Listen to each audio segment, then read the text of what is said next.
A very good evening to each and everyone, those who have joined this session. So before we start, we jump onto the session. We would like to tell you all about what the OSH is all about. OSH, which stands for the Open Student R. It is a platform by the student and for the students. Here we used to do the healthy discussions on a specific topic. The topic itself is chosen by the students, and the views and opinions of all the students on a given topic is respected equally in all the dimensions. So for today's session, we have kept the topic as national securities laws, necessary evil. As we all know that any country requires certain security laws to maintain its sovereignty and its integrity in its own country. So similar pattern has also been followed by the India itself. There are many lots of series of laws which has been followed by India to maintain the sovereignty of our country. So I would like to start with the first act which has been introduced by the India during the time of independence. That was Preventive Detention Act, which is also known as PDA. It has came into existence in 1950. This was just because after the time of partition, after the independence, there was a partition between India and Pakistan. So because of that, there were lots of communal violence, which has been increasing in India. So by seeing this issue in India, there was a need to regulate this kind of communal violence and internal disturbances which were happening in India. So because of that, we have brought a Preventive Detention Act, under which the law provides the power to the government to detain any individual for a 1 year. So this as we all know that all the national security laws have a sunset clause. That means after a certain period of time, you can lapse those laws which has been enacted. So because of that, the Preventive Detention Act has also been lapsed in 1969 just because of its sunset clause. After which there was other law, which the other act which has came into existence was a Maintenance of Internal Security Act, which is also known as MISA. As we all know that India has been faced a term which is also we also termed it as a black day in a democracy, which is known as our emergency period, which has been brought in 25th June 1975, which has been brought by Indira Gandhi government. It has been since for 19 months. At the time when the emergency was being there was a other act which has been brought, which is also known as Maintenance of Internal Security Act, which has been brought in 1971, and which it has also been lapsed in 1977. So this was basically what this act was doing, is that it was putting into detain all the opposition party members and all the civil society persons into the jail. So this law has also been taken into lots of misuse, and this was actually happening during the time of emergency. So under which, just because of this, it has also been lapsed in 1977. And after 1977, the two things has happened. One, the Indira Gandhi government has gone, and the other, the MISA has been lapsed. That means this act has also been lapsed at that time. After which there was other act which has been brought, which is also known as Armed Forces Special Power Act, which is also known as ASPA, which has been brought in 1958, and which has been in existence till now as well, because there are certain areas at the present time also where this act has been used. So it is working till now as well. So it has been brought in 1958, and this act has basically been brought to solve the issue of Nagaland. Mostly, if we talk about the northeastern problems, but this act has been widely used in other areas also, because it has lots of the things which has been used for. For example, That what basically this act provides is it has its section 3, which gives the power to the government to call any area to be disturbed. Disturbed in the sense there are certain people or certain groups which are creating certain issues. For example, in the Nagaland issues, they want their own separate country to be formed, and there were also the problem of insurgencies and extremism at the time of in the northeast. So solving these kind of issues, the ASPA Act has been brought. So if we, under the section 3, it provides the government to call any area to be disturbed, after which, when the area has been considered to be the disturbed, the armed forces start its power to in that disturbed area. So this is basically the procedure what happens in this ASPA Act. And now recently, this act has also been used in the Punjab and Jammu and Kashmir, where with the by police, there are other armed forces also which are working with it to maintain the security of the country. After which, the other act which has also been brought is the National Security Act, which is known as NSA, which is brought in 1980, and it is also in existence till now. As I already told, that these kind of laws have sunset clause inbuilt in itself. That means they could be resolved at any of the time wherever it is being felt that this law is not in is used and it is not required at present time. So National Security Act, as we could see at the time of COVID, as we have seen listened the news that there were the people those were throwing the pebbles on the people, the doctors those who have gone to a certain area. So under which the National Security Act has been used. So because of that, the people have been detained. So this was a National Security Act which has been brought in 1980 and which is in working till now.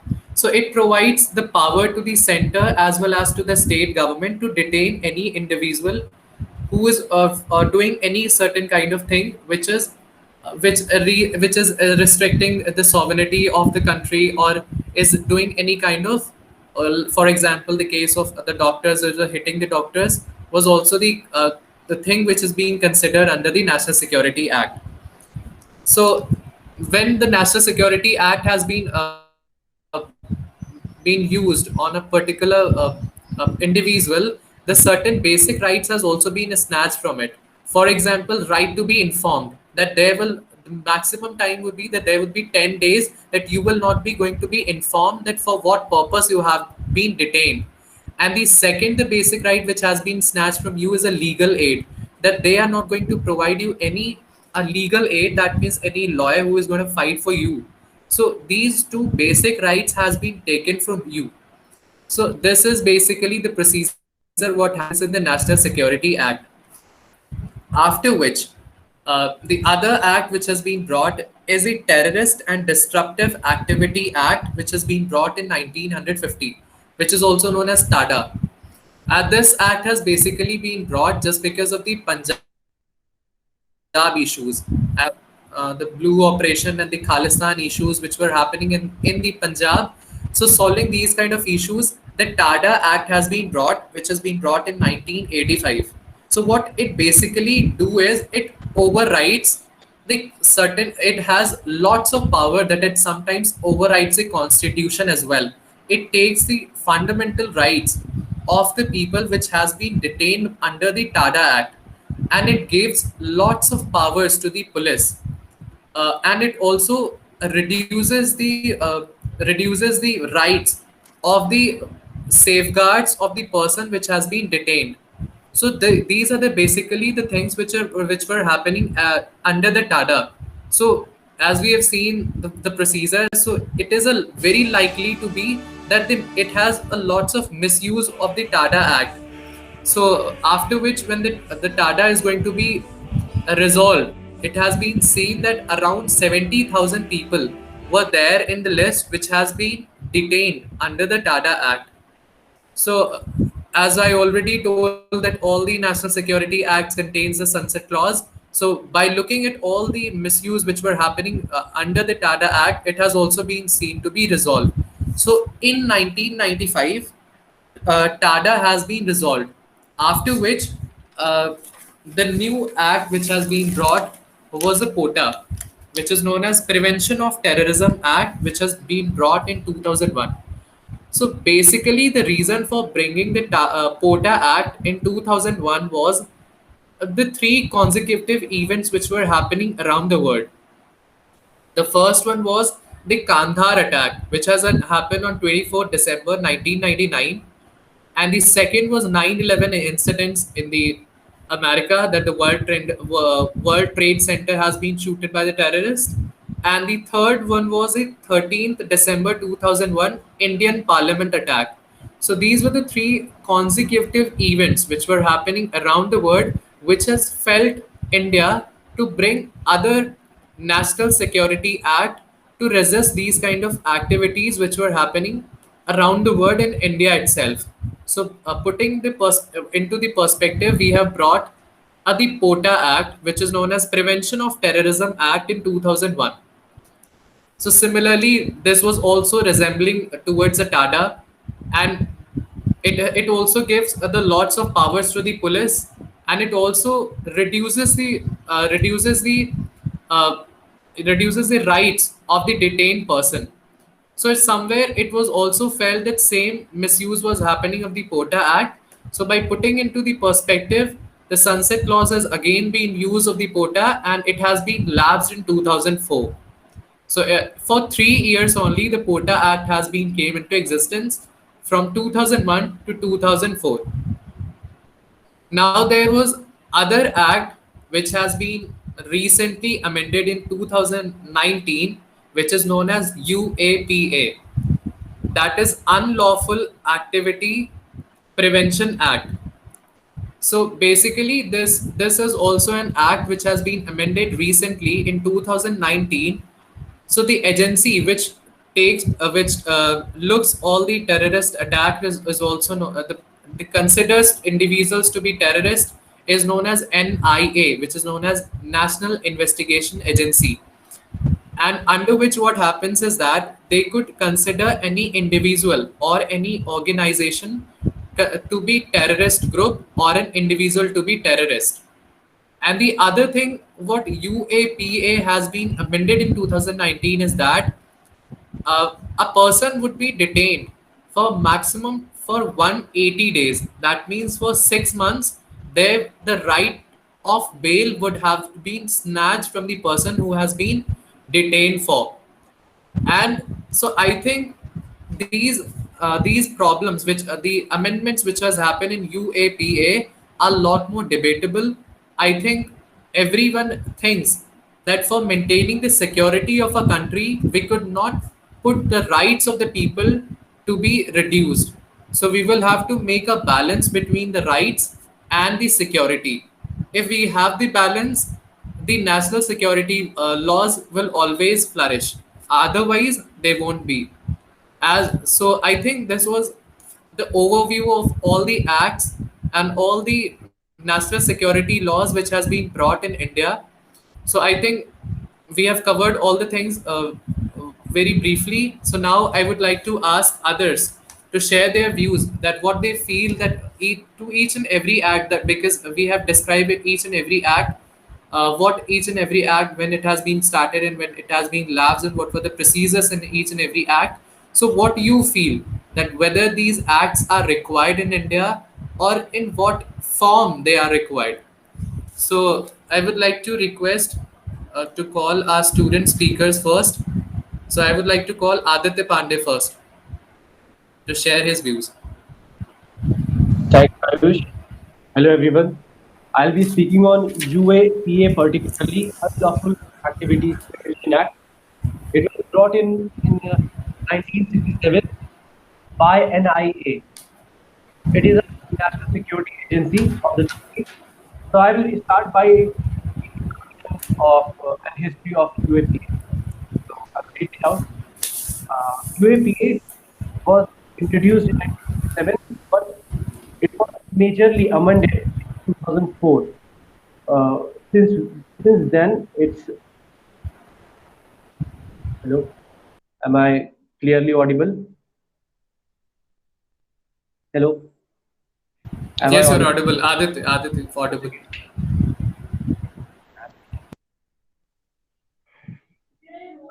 So UAPA was imposed with an intention to impose a restriction on three fundamental rights, that is freedom of speech and expression, right to assemble peacefully, right to form association and unions.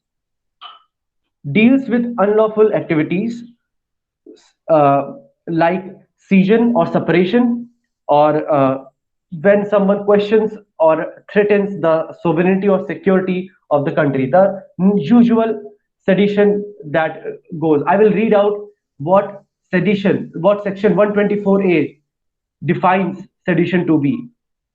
Section 124A of the Indian Penal Code defines sedition as any signs, visible representations, or words spoken or written that can cause hatred or contempt or excite or attempt to excite disaffection. Now, you guys, everyone must be reading about UAPA recently in the news a lot, and it is a hot topic. It is a very debatable thing presently about the government's policies. Why? It only caused the negative. It only made this UAPA a draconian law only after the 2019 amendments, which introduced three major changes. I will tell you all the three major changes that are debatable right now. The perception before 2019 was that terrorism is only done by organizations, but seeing different circumstances on practical grounds, it was all after 2019 the changes were made that terrorism can also be committed by individuals. The second part, the detention can the detention can extend up to 180 days, and it is extendable more.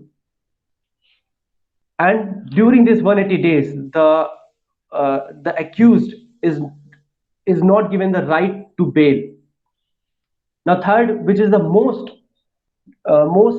controversial section of part of this amendment, is giving power. This is fourth schedule. It is called fourth schedule.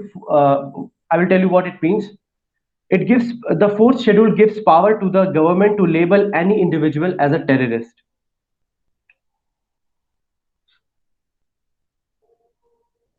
So basically, with these three laws, it has been brought in line with the Terrorist and Disruptive Activities Prevention Act, that is TADA, and POTA, which is Prevention of Terrorism Act 2002.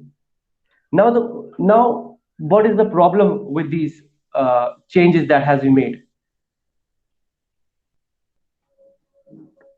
Now I will use some stats to show you the problem that the UAPA brings it with itself. 65% of the total sedition cases uh, have been after 2014, and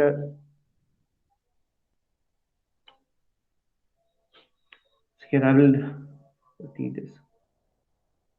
Right.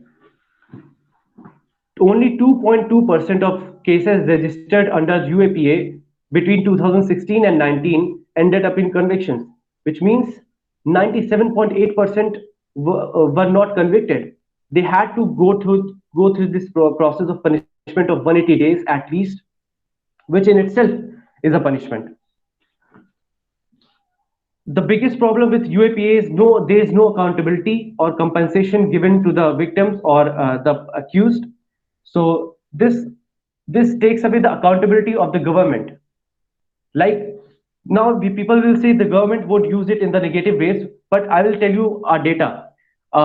In all, 96% of sedition cases filed against 405 Indians for criticizing politicians and governments over the last decade were registered only after 2014, which is the regime of the present government, with 149 accused of making critical or derogatory remarks against our Prime Minister, 144 against our Chief Minister of Uttar Pradesh. So it has mainly been exclusively used in Uttar Pradesh only. I'll repeat, 96% of the seditions were uh, after 2014 have been based on criticizing or using derogatory remarks against the leaders. So which itself doesn't make her is these are all indicators of why our democracy index has been decreasing over the time. These are the problems that come with UAPA. I want to tell what I suggest or my opinion on this is that as UAPA has been brought in line with Tata and Pota, which not just deals with hate speech, but it also at the same time deals with terrorism.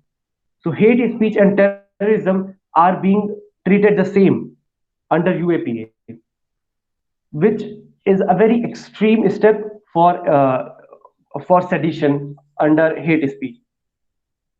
So I think there should be a different act for seditions which are due to hate speech and seditions which come under terrorism.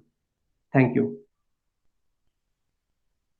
I couldn't prepare much, so that's why I was.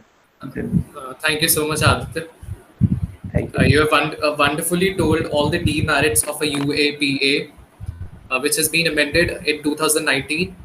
One thing I was reading, the third thing that you have told is that there was an addition of Schedule fourth in a UAPA Amendment in 2019, which shows that there would be the addition of the name of the person who has been individual person who has been considered as to be the terrorist. For example, any person who has, as you already told, the percentage and statistics that they are the number of people those who have been considered as to be the terrorist after 2014 or somewhat like that, who has done any kind of hate speeches towards any of the leader. So, for example, any person or any individual who has done that, and his name is being considered under the schedule. So and he hasn't done anything in that way.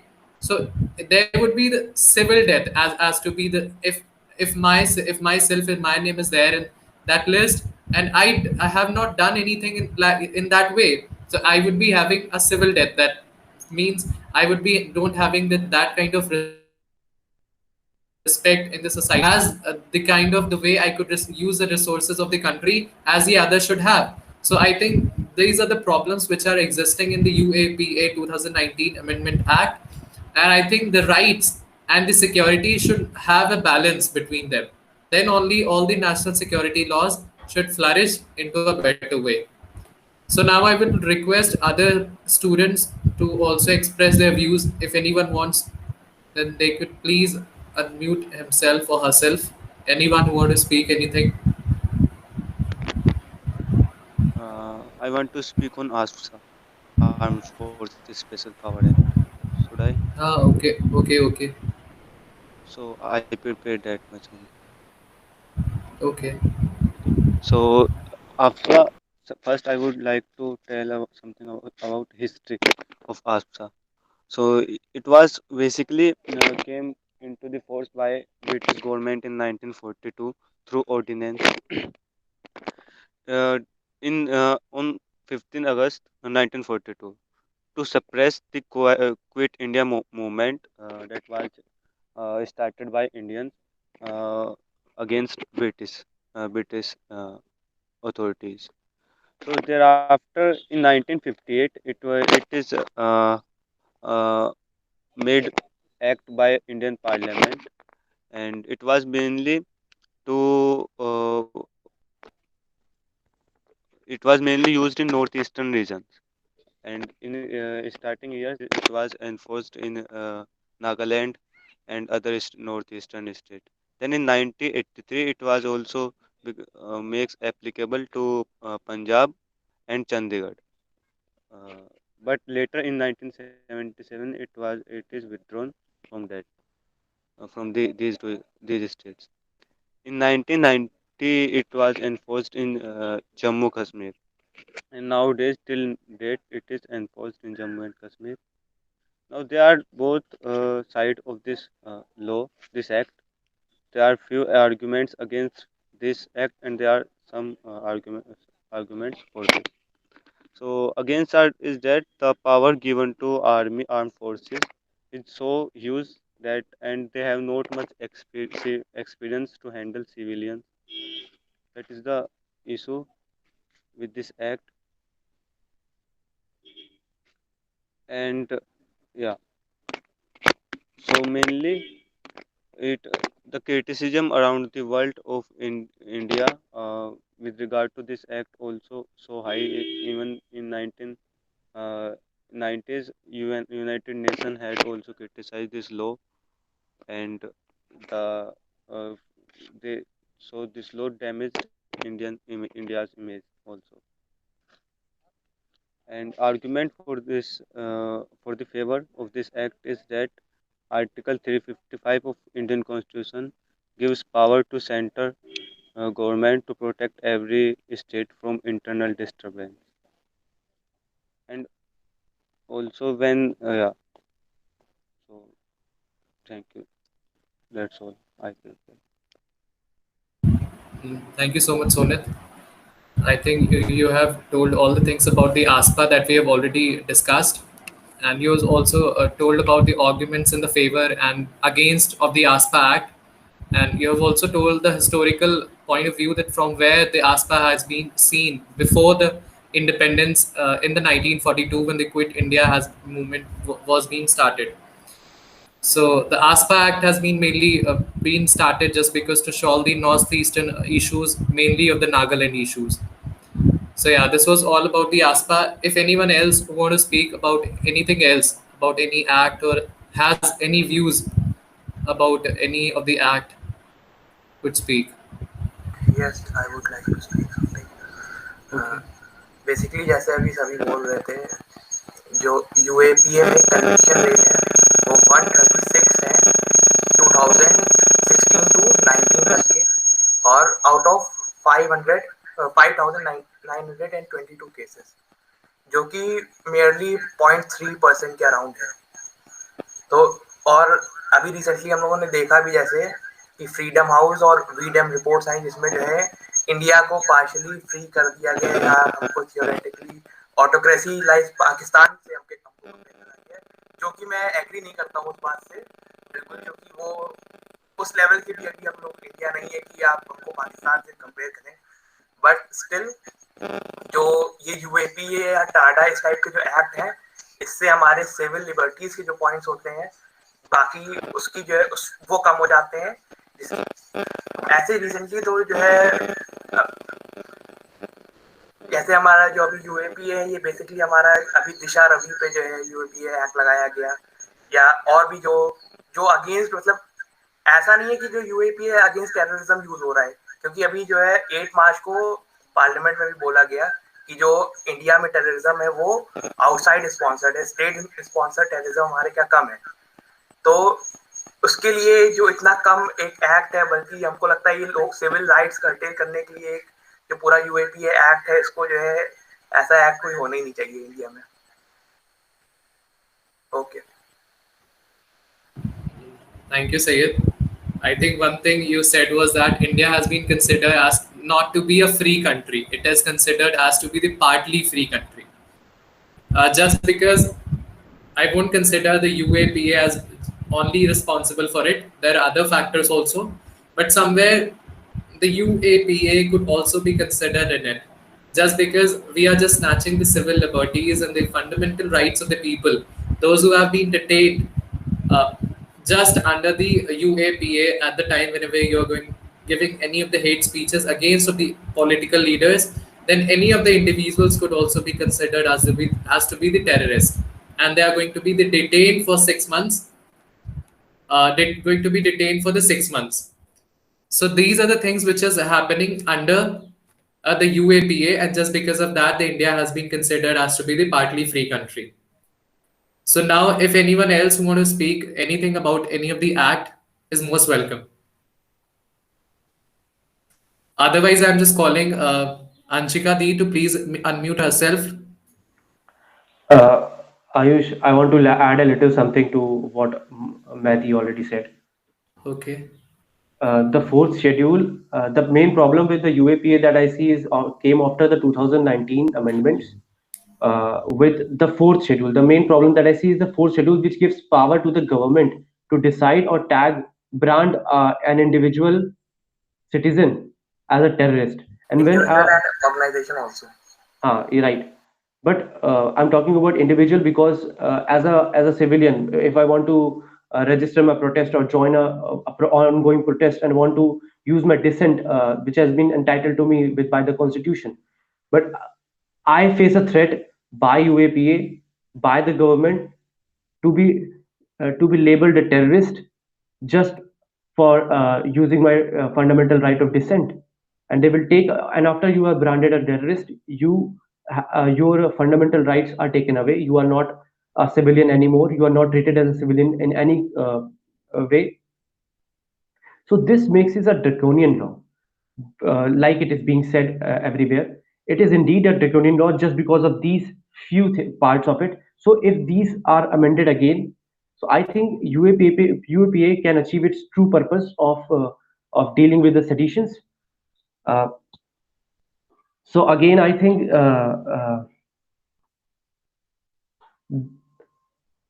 someone who has said something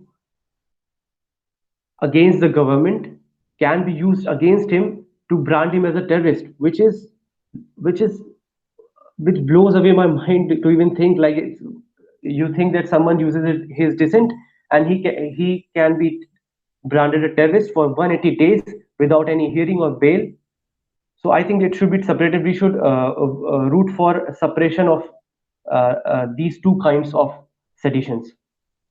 और एक और बहुत interesting fact ये है कि जैसे हम सभी को पता है कश्मीर जो है इंडिया का सबसे डिस्टर्ब एरिया माना जाता है, Right. जबकि वहां पे 390 के अराउंड समथिंग है केसेस यूएपीए में जो रजिस्टर हुए हैं, और यूपी में जहाँ पे मुझे तो नहीं लगता है कोई भी टेररिज्म स्पॉन्सर हो रहा है, यहाँ पे 330 के अराउंड केसेस हैं यूएपी में जो 2019 में रजिस्टर हुए हैं, और इनका कन्विक्शन रेट वही है 0.03%. So which makes it clear that UAP is being misused for Misuse or excessive use. right. I think excessive use would be more Right. you better would be. There are Excessive. lots of excessive use of the UAPA Act. Right. So yeah, now moving forward, and now I would like to call Anshika Di to please unmute herself to express her views on this topic. Thank you Ayush. जैसा सभी ने काफ़ी अच्छा एक discussion किया इस पे, और आदित्य ने जो बात बोली कि सेडिशन और टेररिज्म इन दोनों में थोड़ा फ़र्क होना चाहिए, तो मैं इस बात से एग्री करती हूँ कि हाँ, थोड़ा फ़र्क होना चाहिए कि सेडिशन और टेररिज्म, क्योंकि जहाँ तक यूएपीए की बात है, अगर हम किसी इंडिविजुअल को टेररिस्ट का एक घोषित कर दे रहे हैं, तो ये एक बहुत बड़ी बात है खुद में, क्योंकि उसके बाद वो एक एज अ सिविल राइट उसके पास कुछ रहता ही नहीं है. अगर वो अपने आप को गलत प्रूफ करना भी चाह रहा है, अपने ऊपर जितने भी लगे एलिगेशंस हैं, तो वो नहीं कर पाएगा. और साथ ही जो लीगल एड ना देने की एक प्रोविजन है, वो भी एक तरीके से इसके अगेंस्ट काम करती है कि एक हम उसका जो सिविल राइट है और जो ह्यूमन राइट है, वो दोनों ही कर रहे हैं एक तरीके से. अभी तक तो लगभग सारी बातें हो चुकी हैं इस सारे एक्ट्स के बारे में, और कुछ बातें जो मुझे बतानी थी, जैसे जो हम आज बात कर रहे हैं इंटरनल सिक्योरिटी की, ये अभी से इसका जो मिसयूज है वो एक तरीके से काफी टाइम पहले से है. हम मान सकते हैं कि इसका एक एग्जाम्पल रॉलेट एक्ट है, जो कि एक अंग्रेजों के टाइम का एक एक्ट था, और इस इन सब की शुरुआत 1915 से होती है, जब वर्ल्ड वार के टाइम इस डिफेंस ऑफ इंडिया एक्ट को और स्ट्रिक्ट बनाया गया. और साथ ही हम कह सकते हैं कि रॉलेट एक्ट जो इसका एक इम्प्लीकेशन था कि कैसे हम सेडिशन या टेररिज्म या जो भी गवर्नमेंट एम्पावरमेंट में है उसके खिलाफ कोई कुछ बोलता है, तो उसको हम कैसे पॉलिटिकल फायदे के लिए यूज कर सकते हैं. तो ये सब क्यों है? मुझे ऐसा लगता है कि अभी तक हमने जो सातों एक्ट्स पढ़े हैं, उनमें कहीं भी या किसी भी एक्ट में ऐसा कहीं डिफाइन नहीं किया गया कि टेररिज्म आखिर है क्या। मतलब एग्जैक्ट डेफिनेशन उसकी हम नहीं बता सकते क्योंकि बहुत ही सब्जेक्टिव टॉपिक है। बिल्कुल वैसे ही जैसे हम बोलते हैं कि फ्रीडम ऑफ स्पीच को लिमिट करना चाहिए या नहीं करना चाहिए, तो ये सारी चीजें इतनी सब्जेक्टिव हैं कि किसी भी एक्ट में उसका एक प्रॉपर डेफिनेशन नहीं है। क्योंकि हम बस इतना बताते हैं इसमें कि कोई भी ऐसी चीज जो इंडिया की या कंट्री की इंटरनल सिक्योरिटी को थ्रेट करे या उसकी सोवर्निटी को थ्रेट करे, तो वो इसमें आती है, सेडिशन या टेररिज्म में आती है। लेकिन वो एक्टिविटी क्या क्या है उनको क्लासिफाई करना वो आसान नहीं है। वो गवर्नमेंट यूज कर सकती है अपने फायदे के लिए, अपने पॉलिटिकल एजेंडा को कंप्लीट करने के लिए। तो ये एक इसका बहुत बड़ा ड्रॉबैक है। और जो भी पीडीए या ये पोटा टाडा ये सारे जो एक्ट्स एब्रोगेट किए गए हैं, वो उनका बेसिक रीजन यही था क्योंकि उनका मिसयूज इतना हुआ कि उसके बाद इनको आगे कंटिन्यू करने का मतलब था कि एक तरीके से ह्यूमन राइट्स का को खत्म करना बिल्कुल भी। साथ ही मुझे एक पॉइंट और ऐड करना है इसमें कि हम लोग जैसे भी बात कर रहे हैं इन सारे एक्ट्स की, तो आज के टाइम में एक सिक्योरिटी और आती है, साइबर सिक्योरिटी की बात। क्योंकि इंटरनल सिक्योरिटी की हम बात कर रहे हैं तो आज के टाइम में जितने भी नेशंस हैं वो सारे सारे के सारे न्यूक्लियर पावर बनने की कोशिश में हैं। तो ऐसा एक टाइम आएगा कि हर कोई न्यूक्लियर पावर है और हम आपस में एक दूसरे पे बॉर्डर के थ्रू नहीं कोई भी हमला कर सकता या अटैक कर सकता। तो एक अल्टीमेट सबको तरीका पता है कि साइबर सिक्योरिटी के थ्रू किसी भी कंट्री की फाइनेंशियल जो क्राइसिस है या उसके अंदर जो भी प्रॉब्लम्स चल रही हैं उसके थ्रू कैसे उस कंट्री में जो टेररिज्म फैलाया जाए या आगे उस कंट्री की हालत और खराब की जाए। तो साइबर सिक्योरिटी को भी नेशनल सिक्योरिटी के अंदर माना जाता है। और इसके 3-4 टाइप्स हो सकते हैं, जैसे कि network security, application security, information security और ऑपरेशनल सिक्योरिटी, जो कि प्रोटेक्शन, डेटा प्रोटेक्शन राइट्स और प्राइवेसी राइट्स से डील करते हैं। और कुछ साइबर क्राइम्स ऐसे हो सकते हैं जैसे साइबर अटैक है, साइबर टेररिज्म है। अगेन भाई साइबर टेररिज्म की भी डेफिनेशन पूरी तरह से क्लियर नहीं है क्योंकि इसको भी यही बताया जाता है कि intent to undermine the electronic system to cause panic in the country. मतलब हम एक तरीके से हमें साइबर सिक्योरिटी पे भी ध्यान देना चाहिए। और इन सब की पहली बार जो बात की गई थी वो कारगिल कमेटी 1999 के द्वारा की गई थी कि क्यों साइबर सिक्योरिटी को भी एनएसए के अंदर आना चाहिए। और क्योंकि डिजिटलाइज्ड वर्ल्ड है, हम अपना ट्रांसफॉर्मेशन देख रहे हैं अपनी हिस्ट्री से, क्योंकि एक टाइम था जब हम सिर्फ बाहरी लोगों से अपने कंट्री को बचाते थे, बाहरी जो अटैक्स होते थे। फिर हमारा कॉन्सेप्ट आया बॉर्डर सिक्योरिटी फोर्सेस का कि हम बॉर्डर पे कैसे अपने आप को प्रिवेंट करें बाहरी चीजों से। और उसके बाद आता है कि हम इंटरनल सिक्योरिटी कैसे मेंटेन करें अपनी। और अब जबकि सब कुछ डिजिटलाइज्ड होने वाला है या हो भी चुका है काफी हद तक, तो इन सारी चीजों की भी जरूरत है कि एक हमारी साइबर सिक्योरिटी फोर्स भी होनी चाहिए जो कि अदर कंट्रीज जैसे यूके में और बाकी सब जगहों पे काफी पावरफुल है। और इसका बहुत जैसे आजकल है artificial intelligence, machine learning, cloud computing, इन सब का बहुत बड़ा इम्पैक्ट, बहुत बड़ा यूज है इसमें साइबर सिक्योरिटी में। और कुछ एक्ट्स भी बने हैं साइबर सिक्योरिटी के लिए, जैसे इंफॉर्मेशन टेक्नोलॉजी एक्ट 2000 जो कि डील करता है हैकिंग से रिलेटेड लॉज को और साइबर टेररिज्म से रिलेटेड चीजों को। फिर आता है नेशनल साइबर सिक्योरिटी पॉलिसी 2013 जिसका एम है कि एक सिक्योर्ड इकोसिस्टम हो साइबर के लिए और ई गवर्नेंस सिक्योर्ड तरीके से हो पाए। और Indian computer emergency response team जो कि वर्क करता है, इंफॉर्मेशन कलेक्ट करता है और एनालाइज करता है जो भी साइबर इंसिडेंट्स हो रहे हैं और साथ में उसके लिए जागरूकता फैलाता है लोगों में, फोरकास्ट करता है कि आगे क्या साइबर सिक्योरिटी में अलर्ट्स हो सकते हैं, इमरजेंसीज बताता है। तो इस तरीके के बहुत सारे नेशनल एक्ट्स हैं और पॉलिसीज हैं जो कि किसी भी कंट्री के लिए बहुत जरूरी हैं। और जैसा कि बाकी सारे एक्ट्स को हम लोगों ने काफी अच्छे से डिस्कस कर लिया है, बस मुझे ये इंटरनल सिक्योरिटी के पॉइंट ऑफ व्यू से साइबर सिक्योरिटी का क्या एक महत्व है वो मुझे बताना था। Thank you. Thank you so much. Uh, just because we are moving towards a digitalized world, so cyber security is the most need of any of the country. So just because of that, cyber security is also being considering to be the more important need of any of the country. And there is a one comment which has been given in our comment section, which is being given by the Sunanda Di. So I would like to read it for you all. That why the preventive detention or national security laws are needed in India. India is still struggling with the problems of anti-state actors rising in different areas with that insurgency problems are get initiated through just hate speeches that we already discussed, like for example on social media. And so it is a demand of the hour to implement such laws accordance with the sovereignty and integrity of the nation, not considering nation as a government. There should be clear difference with the nation and state.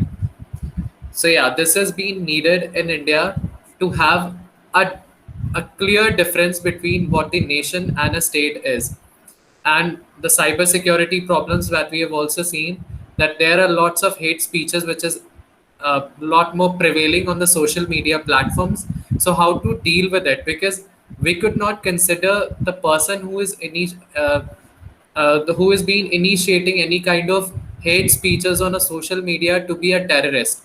So there should be other a set of rules, or there should be a different set of uh, rules or the problems which how we are going to tackle with the cyber security problems. So that has been the utmost required of our any of the nation. So now moving forward, if anyone else who want to speak anything on this topic which has been left out, uh, is most मुझे कुछ welcome. इसमें add करना था। Yes.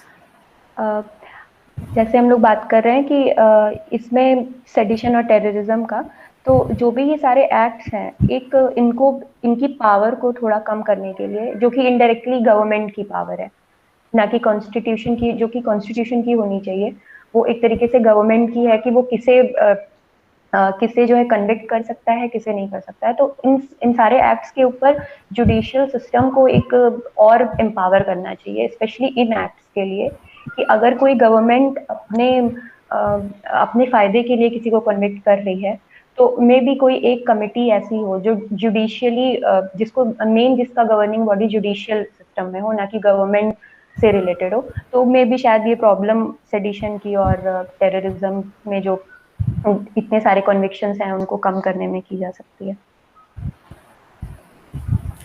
I think you are saying right, but there is a problem of democracy, that the government should always be provided with a more power. I think so. As for example, as we have seen in the case of ASPA, the government first will consider or say any area to be disturbed. Then only the armed forces will go and act in that disturbed area. Till the time government is not been considering any area to be disturbed, the armed forces could not take any role in it. Like for example, if we are taking the case of our neighboring country, for example, Myanmar, what the Myanmar is recently facing. There is a military coup is happening in it. That means the military is taking power onto the democracy. So similar case should not happen in any of the countries. So that's why the government is always provided with the more power to to retain the democracy in it. But yeah, there should also be the checks and balances with the judiciary system also, to have the proper check and balance between what is exactly and who is going to be considered, or the individual is going to be considered as to be the terrorist. So yes, Momin, you was going to say something.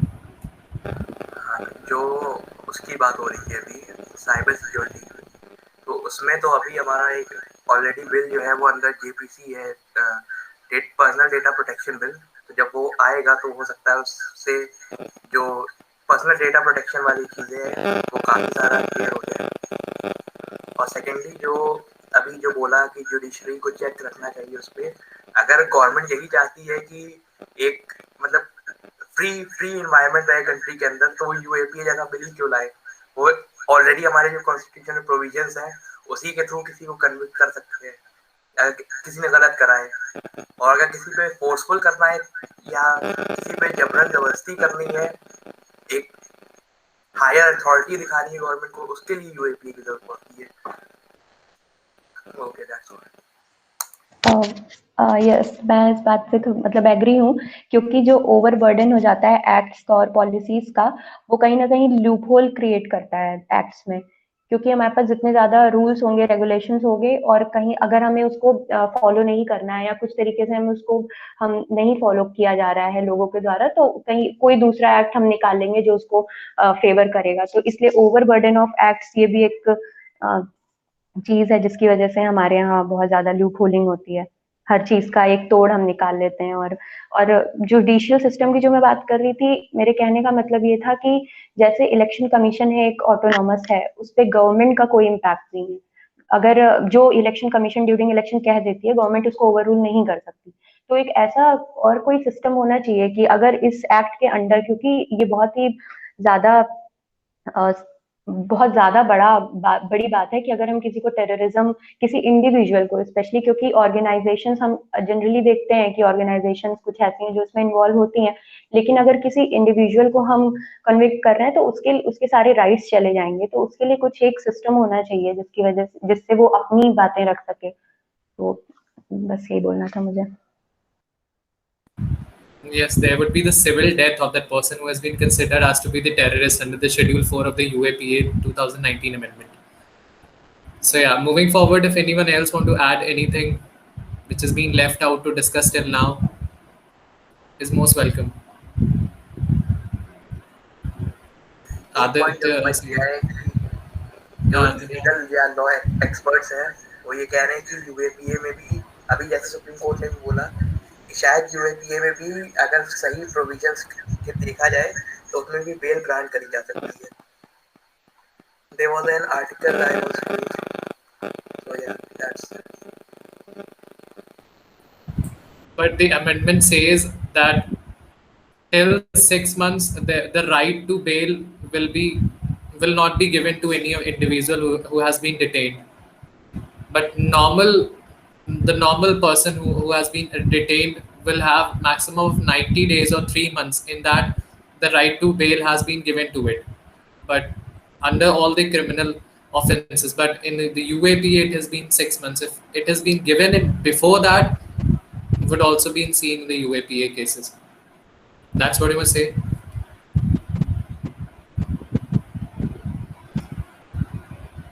So now anything else which has been left out? Anyone who want to speak anything? Otherwise, we are going to move towards to wrap our session.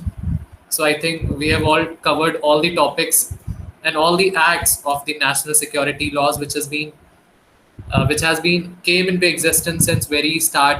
Like for example, one has been also been discussed from the Rowlett Act, which was also being going to be considered as the national security law, which was being brought by the Britishers. That was the other case. But in historical point of view, from there itself, we could see how the national security laws has been brought to reduce the people's rights and to in the sake of increasing the national security to maintain the sovereignty and integrity of the nation.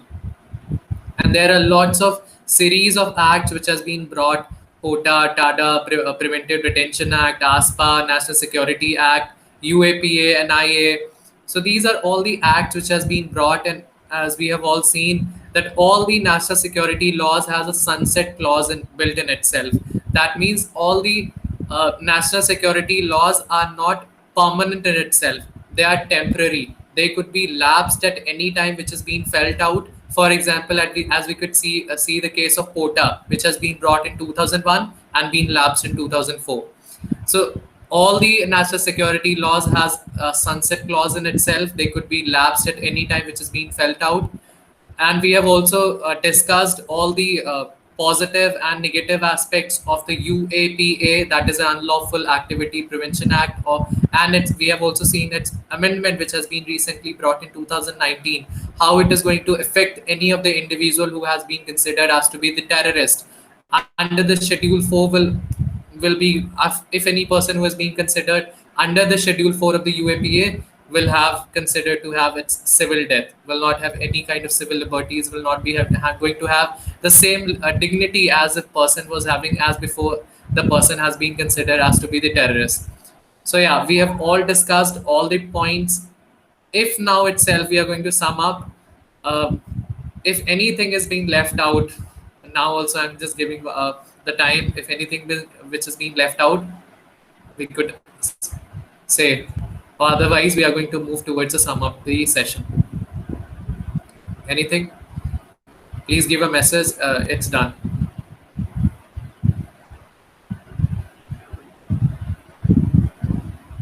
Okay. So yeah, now this is a time to wrap. So thank you so much for joining the session and making it more fruitful by sharing your words and your